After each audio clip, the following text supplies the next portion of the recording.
সুপ্রিয় দর্শকবৃন্দ, আসসালামু আলাইকুম। এই মুহূর্তে আমি কৃষ্ণনগর জামে মসজিদে অবস্থান করছি।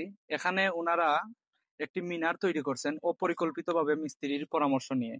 তো এই অপরিকল্পিত ভাবে এটি নির্মাণ করার কারণে কি কি সমস্যা ফেস করতে হচ্ছে সেটি নিয়ে আপনাদের সাথে এই ভিডিওতে আলোচনা করব।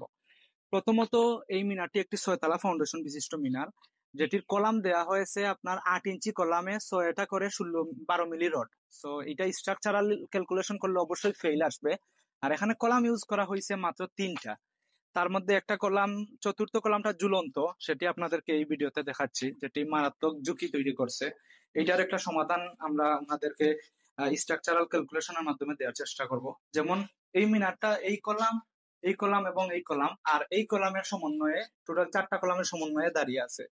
কিন্তু এই কলামটা কিন্তু নিচে কোনো কলামের সাপোর্ট নাই, মানে এটা টোটালি ঝুলন্ত একটি কলাম এবং কোনো ক্যালকুলেশন ছাড়া এটি করা হয়েছে, যেটি অবশ্যই একটি রিস্ক তৈরি করবে। তার উপর আরেকটু ভুল হচ্ছে এখানে প্ল্যানিং এ।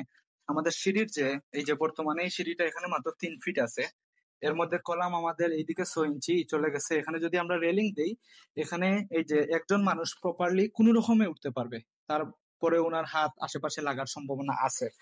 তো এখানে আরেকটি ভুল। দ্বিতীয়ত হচ্ছে এখানে উঠার যে এন্ট্রিটা, পর্যাপ্ত জায়গা নাই।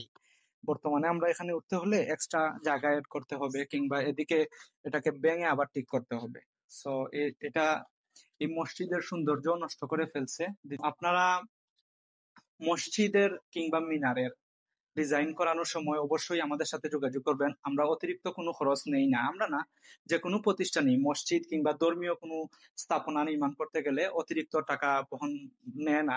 সো অপরিকল্পিতভাবে নির্মাণ করার কারণে অনেক ক্ষতি হতে পারে।